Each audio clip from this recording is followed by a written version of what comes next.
네, 안녕하세요. 로열로더 투자전략가 로로쌤입니다. 자, 2020년 11월 4일 수요일 퇴근길 시황 시작하도록 하겠습니다. 자, 먼저 미국 대선 실시간 개표 상황 제가 확인해 드리도록 하겠습니다. 현재는 트럼프 대통령이 우세 정도로 보시면 됩니다. 자, 그리고 그린 뉴딜 관련주 그리고 이제 빅테크 관련주 희비가 엇갈리고 있죠. 이 부분 체크해 드리고요. SK하이닉스 실적이 발표됐습니다. 그리고 향후 전망에 대해서 확인해 드리도록 하겠습니다. 자, 먼저 다우 지수입니다. 전일 27,000포인트 이 구간을 이제 뭐 넘어가 주기만 하면은 괜찮다. 그리고 붙여놓고 대선 결과 보면서 넘어가도 괜찮다라고 말씀드렸어요. 만약에 바이든 후보가 좀 우세인데 법정 공방이 벌어져서 한 차례 이렇게 리스크를 감수한다고 해도 이게 후폭풍이 나오면 이 정도라고 했어요. 그리고 나서 다시 회복될 것이다라고 말씀드렸습니다. 그런데 지금 상황에서 보면은 그렇게 뭐 위기감은 없어 보입니다. 이유는 요 실시간 개표 상황을 보시면 되는데 미국 같은 경우는 직선제가 아니라 간선제다라고 말씀을 드렸습니다. 즉 전체 이 지지율 보면은 트럼프 대통령보다 바이든 후보가 앞서 있죠. 지금 1.17% 앞서 있습니다. 그런데 이게 중요한 게 아니다라고 말씀을 드렸어요. 이 각 주별로 선거인단 수가 있는데 이 그 총 선거인단 의석수를 확보하는 게 중요합니다. 특정 주에서 예를 들면 우리나라로 치면은 서울에 의석수가 30석이 있는데 여기에서 이기면은 30석을 다 가져가는 거예요. 승자 독식으로. 그래서 이런 식으로 해서 주요 경합주들이 있는데 가장 뭐 큰 곳이라고 하면은 저 캘리포니아주를 들 수 있겠죠. 여기가 캘리포니아주 여기는 바이든 후보가 뭐 확정이 됐는데 55석이 있습니다. 어마어마한 의석수가 있고 그 다음에 이 아래 텍사스가 좀 말이 많았어요. 이번에 개표 원래는 이제 그 트럼프 대통령이 우위여야 되는데 이번에는 이제 바이든 후보 쪽 지지율이 좀 더 높지 않느냐라는 얘기도 나왔었는데 뚜껑을 열어보니 트럼프 대통령이 그냥 뭐 우세로 그냥 마감을 했습니다. 그래서 텍사스 같은 경우도 38석이 있고요. 그리고 경합주로 이제 많이 말씀드렸던 이 플로리다 같은 경우도 이제 여기인데 플로리다 같은 경우도 29명으로 해서 세 번째로 많은 곳입니다. 이게 이런 쪽이 선거인단 수가 많은 지역이 뭐 핵심주다라고 뭐 키스테이시다라고 생각하시면 되고 그리고 뭐 경합주 기존에 말씀드렸죠. 그래서 위스콘신이랑 미시간, 뭐 펜실베니아 그리고 플로리다, 애리조나, 노스캐롤라이나 이렇게 말씀드렸는데 이 구간을 확인해 보면은 자 말씀드렸던 위스콘신 같은 경우 자, 10석을 차지하고 있습니다. 이곳은 트럼프 대통령이 51%, 바이든 후보가 47.5%로 트럼프 대통령 가능성이 높아 보인다. 현재 94%의 개표율을 보이고 있고요. 그리고 미시간 같은 경우는 이제 70%가 약간 안 되네요. 69%의 개표율을 보이고 있는데 트럼프 대통령이 바이든 후보를 8% 정도 앞서고 있습니다. 53.2 그리고 45.2 해서 뭐 가능성이 트럼프 대통령 쪽의 우위 가능성이 높아 보이죠. 미시간도. 그리고 이제 펜실베니아 같은 경우는 미시간 16석 그리고 펜실베니아는 20석입니다. 그래서 펜실베니아 같은 경우도 지금 64% 개표율을 보이고 있고 트럼프 대통령이 10% 이상 앞서기 때문에 뭐 가능성이 거의 뭐 트럼프 대통령 쪽으로 넘어가고 있지 않느냐라고 보이고 있습니다. 그래서 전체적으로 뭐 요 애리조나 같은 경우 제외하고는 경합주 6곳 중에서 다들 이제 트럼프 대통령 우세 쪽으로 이제 마무리가 될 가능성이 높아 보이는 상황이죠. 지금 현재 우세 보이고 있는 바이든 후보가 우세 보이고 있는 뭐 네바다주나 뭐 이런 쪽 그냥 그대로 마감을 하고 그리고 이제 경합주 중에서 이렇게 지금 트럼프 대통령이 우위를 보이고 있는 요 조지아까지 해서 이제 마무리를 된다면은 트럼프 대통령이 약 한 300석이나 300석 약간 넘기는 정도 의석수 가능성이 높습니다. 그래서 300석 전후 될 가능성이 높으니 트럼프 대통령이 우위가 돼 있죠. 270석을 확보하면 됩니다. 현재 확정된 거는 바이든이 좀 더 많아 보이는데 남은 뭐 지역이 다 뭐 트럼프 우세가 대부분이 나오고 있기 때문에 트럼프 쪽으로 좀 기울어드는 것 같습니다. 그래서 지난번에도 말씀드렸던 힐러리가 뭐 48%, 뭐 트럼프가 46%로 전체 득표 자체는 이제 민주당 쪽이 우위다. 바이든도 이번에 거의 50% 가까이 되잖아요. 그런데 트럼프 대통령 같은 경우는 이제 투표율이 이제 거의 1.2% 가까이 뒤지면에도 불구하고 의석수가 중요하다라고 말씀드렸는데 이 부분에 대해서 다시 한번 뭐 샤이 트럼프가 위력을 발휘하는 것 같습니다. 그래서 기존에 말씀드렸듯이 미국은 여론조사만으로는 알 수가 없다. 그리고 미국은 이제 4년 임기를 마치고 나서 4년 다시 연임을 할 수 있는 연임제인데 정말 나라를 망칠 정도로 경제를 박살내지 않는 이상 그게 이제 대통령의 문제다라고 인식되지 않는 이상 웬만하면은 이게 연임시켜주는 게 관례라고 말씀드렸어요. 4년 갖고 뭘 하겠냐, 8년 정도는 해야지 라고 이제 인식이 돼 있다라고 기존부터 말씀을 드렸는데, 그래서 계속 말씀드렸죠. 바이든 후보랑 격차가 정말 많이 나서 바이든 후보가 확률이 높은 게 맞습니다. 그런데 이게 직선제면은 바이든이 되는 게 맞는데 간선제이기 때문에 여기서 또 지지율 격차가 오차 범위 안으로 줄어들면 샤이 트럼프들이 등장하기 시작하면서 전체 득표수는 힐러리 때처럼 바이든이 높을지언정 인기는 많은 거죠. 그럴지언정 트럼프 대통령이 실리는 차지에서 대통령이 될 가능성도 남아 있다라고 말씀을 드렸는데 뭐 그렇습니다.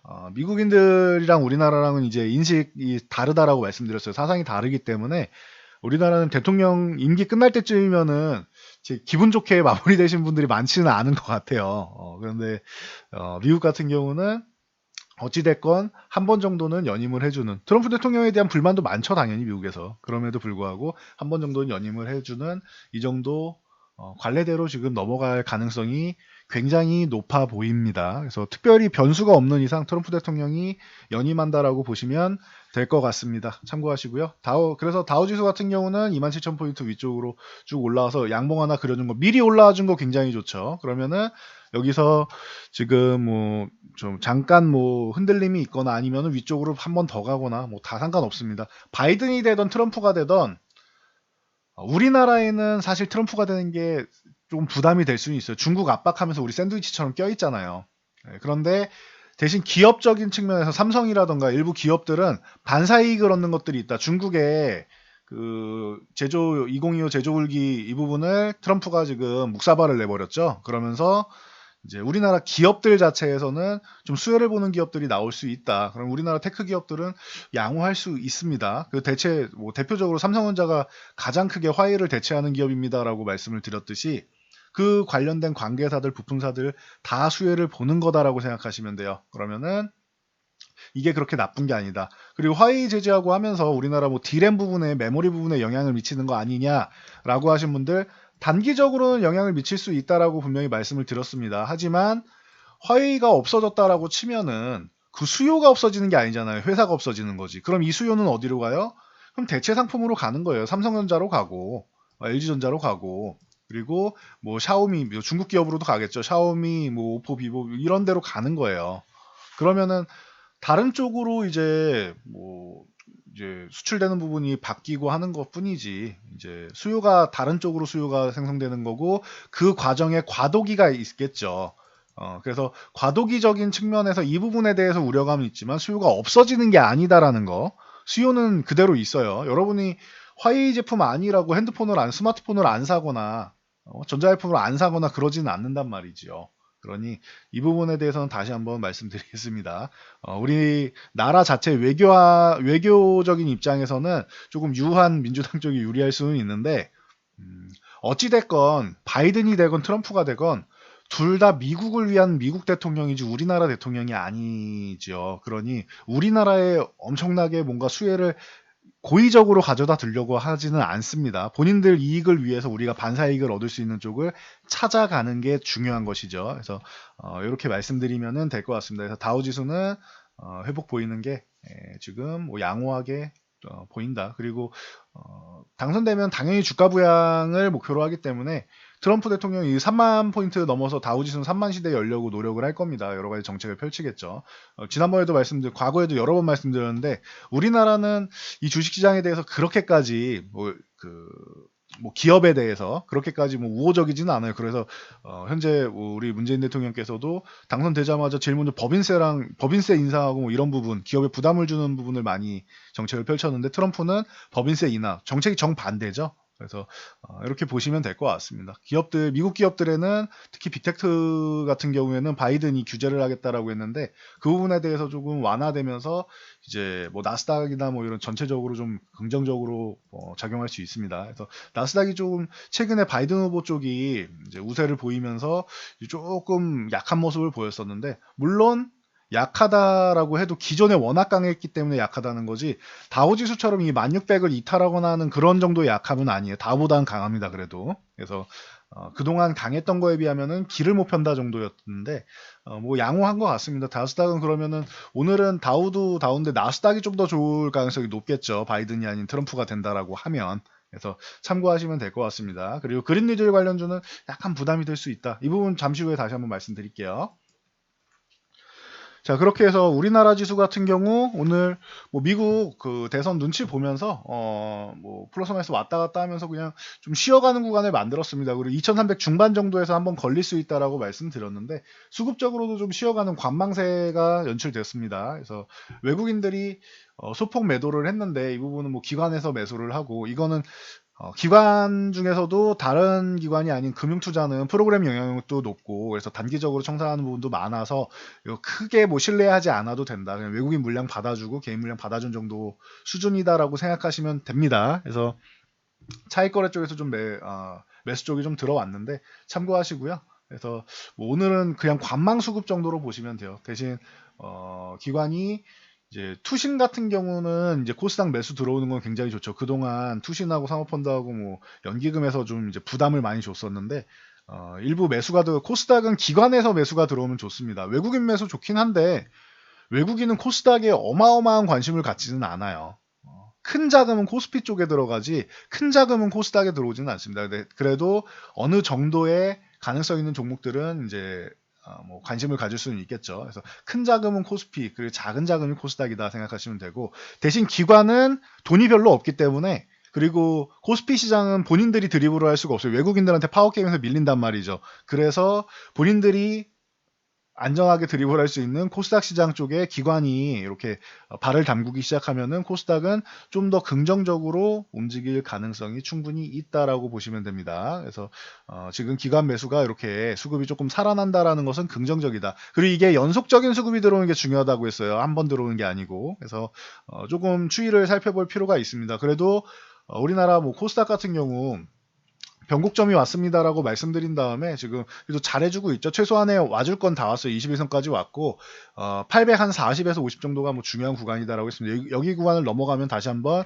900을 도전할 수 있고 이 구간에서 막힌다라고 하면은 아래쪽으로 이런 식으로 다시 뭐 추세 쪽은 이런 식으로 하락 추세를 이렇게 하락 밴드 쪽으로 이렇게 만들 수 있다. 그러니까 참고하시면 돼요. 여기를 넘어가 줘서 안착을 해야 900을 다시 도전하고 1000포인트를 넘어갈 수 있는 상황이 나옵니다. 참고하시면 될 것 같습니다. 그리고 또 파생동향 같은 경우도 외국인들이 선물 매수를 뭐 싹 다 줄였는데 마감해 보면은 기관이 뭐 강력하게 줄였죠. 기관이 하락 포지션을 안 들고 가려고 할 거다라고 기존부터 말씀드렸고 보시면은 기관이 프로그램용으로 매도가 많이 잡혀 있었는데 4천 계약 이상 매도 있던 것을 싹 줄였죠. 해서 2천 계약 가까이 줄였고 그 부분을 이제 외국인이 매수하고 있던 부분을 이제 청산이 된 것이다 정도로 보시면 돼요. 그래서 뭐 이제 뭐 이 선물 동향 부분은 기관에서 하락 포지션을 안 들고 가려고 한다라는 거 알고 계시면 되고 콜옵션 동향 같은 경우 풋옵션 동향 같은 경우 풋옵션 청산하는 거 좋고 콜옵션 매수하는 거 좋은데 뭐 아주 큰 의미를 갖는 구간은 아닙니다 지금은.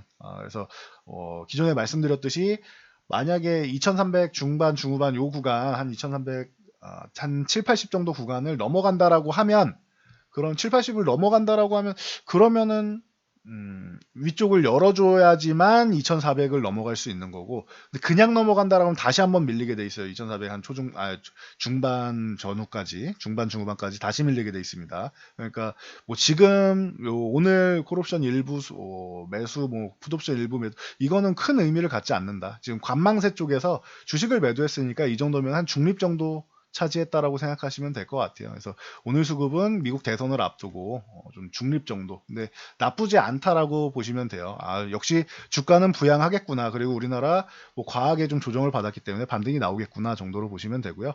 삼성전자는 이제 57,000에서 57,500원 위쪽 회복하고 60일선까지 올라왔죠. 그러면서 오늘은 잠깐 쉬어가는 구간 만들면서도 아래 꼬리 달면서 저점 매수세는 확인시켜줬죠.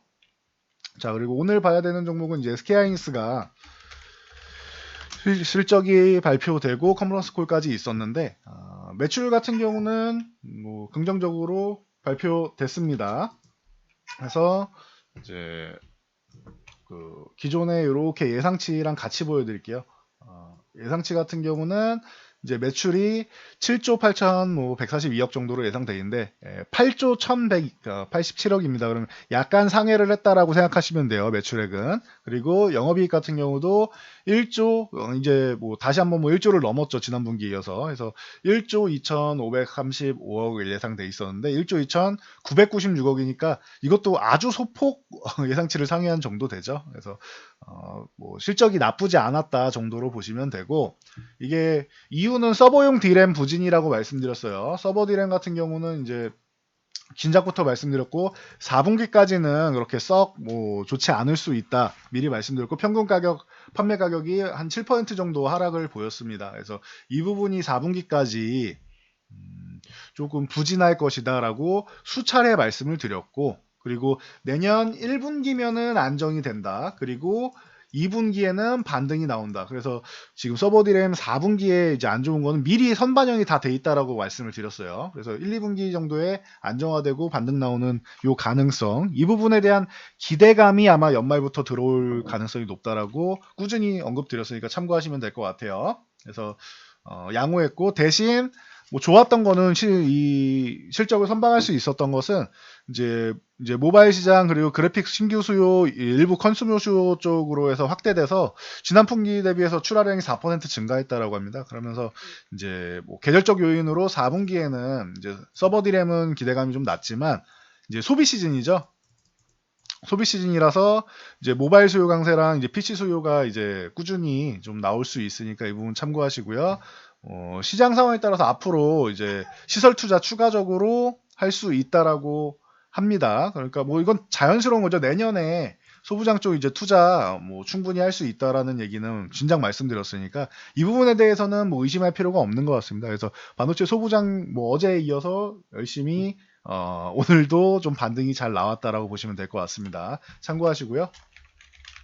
자, 그리고 DBI텍 같은 경우도 이제 파운드리가 호황이죠. 그래서 기존부터 풀캐파입니다라고 제가 말씀을 드렸는데 지난 4월부터 해서 이제 현재까지 1년 반 넘게 가동률이 100%입니다. 그래서 이 DBI텍이 공장 증설을 해야 되는데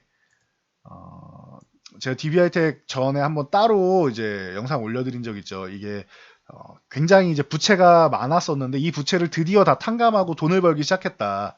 그러니까 CEO 입장에서는 지금 투자하고 싶지 않은 거예요. 돈을 좀 벌고 싶은 거예요. 이게 상충돼 가지고 공장을 조그만하게 증설을 하냐 크게 증설을 하냐 이거에 대해서 지금 CEO 측에서 딜레마가 좀 많이 크다라고 말씀을 드렸습니다. 그래서 뭐 DBI텍이 앞으로도 뭐 지금 워낙 호황이기 때문에 가동률이나 이런 수주 잔량 같은 경우도 현재 설비 기준으로 뭐 최소 반년치가 넘어요. 그렇기 때문에 앞으로도 뭐 긍정적일 가능성이 높다라는 거 뭐 참고하시고 여기서 이제 정부에서 지원이 뭐 지원 요청을 했는데 지원이 뭐 어느 정도 나오냐에 따라서 이제 CEO에서 이제 CEO 측에서도 이제 선택을 하겠죠. 그래서 기존에 말씀드렸듯이 공장 증설을 어떻게 캐파를 늘려가느냐에 따라서 주가 방향이 다를 것 같습니다. 이번에는 좀 당분간 뭐 4차 산업혁명 그리고 앞으로 뭐 자율주행부터 해서 여러 가지 측면에서 좀 호황이 좀 어느 정도 지속될 가능성이 높기 때문에 수년간 가능성이 높기 때문에 이번에 좀 투자를 좀 대대적으로 하는 게 좋지 않을까라고 저는 생각하지만 그러면 주주분들 입장에서도 좋을 수 있습니다. 그렇지만 이제 뭐 CEO 입장은 다른 거니까 좀 지켜보자고요. 그래서 DBI텍은 다시 한번 이제 뭐 정부에서 어떻게 나오냐에 따라서 그리고 CEO가 어떻게 발표하느냐에 따라서 다시 한번 제도약의 시기가 또 나올 수 있다라고 말씀드렸습니다. 참고하시면 될 것 같습니다. 자, 그리고 이제 뭐 이 카카오 네이버 이런 언택트 관련주들, 빅테크 관련주들 이제 미국에서 바이든 후보가 당선되면은 이제 독과점 기업, 빅테크 기업들 이제 규제를 하겠다라는 이런 부분에 대해서 이제 공약이 있었는데 트럼프 대통령이 당선되면은 조금 완화될 수는 있습니다. 안 한다가 아니고 좀 약하게 진행할 수 있다. 기업 친화적인 정책을 많이 펼치기 때문에 물론 이 부분은 법적으로 좀 문제가 될 수 있는 법이고 하기 때문에 어느 정도 뭐 제재는 하겠지만 바이든처럼 이렇게 쥐잡듯이 잡지는 않는다 정도로 기대감을 모으고 있죠. 그러면서 이제 언택트 관련주들 뭐 카카오 기존에 말씀드렸듯이 반등 타이밍입니다라고 했는데 오늘 뭐 강하게 잘해줬고 뭐 네이버 같은 경우도 마찬가지고요. 그래서 오늘 이런 언택트 관련주들 그리고 NC소프트 같은 경우도 뭐 신작에 대한 뭐 기대감이나 이런 부분과 함께 이제 오늘 그동안 좀 많이 쉬었다라고 해서 75만 원에서는 반등 나와야 되는 타이밍이다라고 했는데 한 차례 반등 휴식까지 잘 취하고 오늘 60일선 넘었습니다. 85만 원을 넘어가야지 다시 한번 새로운 시세를 만들 수 있다. 참고하시고요. 그래서 이런 언택트 관련주들 우리나라에서 긍정적으로 보이고 5G 관련주들도 뭐 KMW를 비롯해서 전체적으로 이제 뭐 대장주 먼저 말씀을 드렸는데 반등이 잘 나왔다. 7만 원 회복 구간이 중요합니다. 7만 원 회복하면 그 위쪽으로 다시 한번 8만 원 갈 수 있고 8만 원 회복하면 생각보다 이제 7만 원까지만 회복되면은 7만원에서 7만 5천 요 구간이 지금 저항 구간인데 이 구간까지만 잘 일단 7만원 넘어가고 그 다음 7만 5천원까지만 넘어가 주면은 요 구간만 잘 넘기면은 생각보다 빠르게 회복될 수도 있습니다. 근데 일단은 지켜보자고요. 아직 회복이 된 게 아니니까 회복된 다음에 다시 말씀드리면 될 것 같고 그리고 히토류라던가 뭐 유니온 머티리얼즈나 이런 히토류라던가 뭐 대두 관련주 같은 경우가 좀 움직였는데 이쪽은 이제 트럼프 대통령이 당선됐으니 다시 한번 중국을 쥐잡듯이 잡지 않겠느냐 뭐 이렇게 인식하는 세력들이 있는 것 같습니다. 그래서 관련주들이 조금 움직이고 있다. 그리고 남북 경협주도 이제 북한이랑 다시 한번 연락을 할 수 있다. 그래서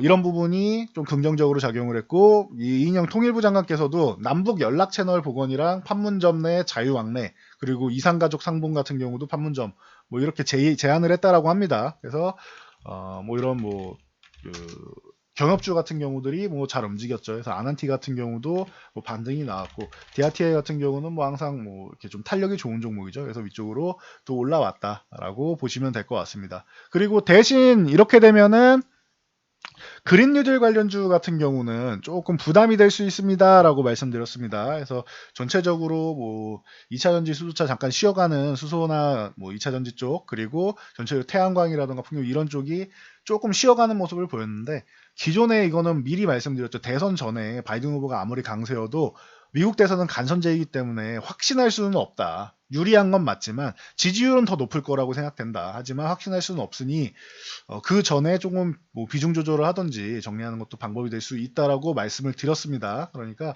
참고하시고 그리고 대신 그렇다라고 해서 트럼프 대통령이 당선된다라고 해서 뭐 테슬라가 뭐 망하거나 그러지는 않는단 말이에요. 그러니까 뭐 기업들에 대해서 그렇다고 뭐 그린 뉴딜 쪽 진행하는 부분을 아예 막아서 너네 하지 마라고 하지는 않습니다. 그러니 이건 전 세계적인 흐름이기 때문에 흘러가는 대로 두면 조금 쉬는 구간 같고 그 다음에 뭐 좋아질 수 있으니 조금 확인한 다음에 여러분들이 좀 쉬는 구간을 주고 그 뒤에 천천히 반등 나오는 것까지 확인해서 관심 가져보면은 바닥에서 사지 말고 첫 번째 반등 나오는 것까지 확인하고 매수하시면은 그럼 좀 안정적으로 다시 한번 뭐 매매가 가능할 것이라고 봅니다. 그러니 조금 시간을 두고 지금 당장보다는 조금 시간을 두고 이제 분할로 천천히 들어가는 게 나을 것 같습니다. 이 부분은 기존에 말씀드렸던 그대로니까 너무 우려감을 갖기보다는 시간이 좀 필요하다라고 봐주시면 좋을 것 같습니다. 저는 여기까지 말씀드리고 물러가도록 하겠습니다. 좀 아직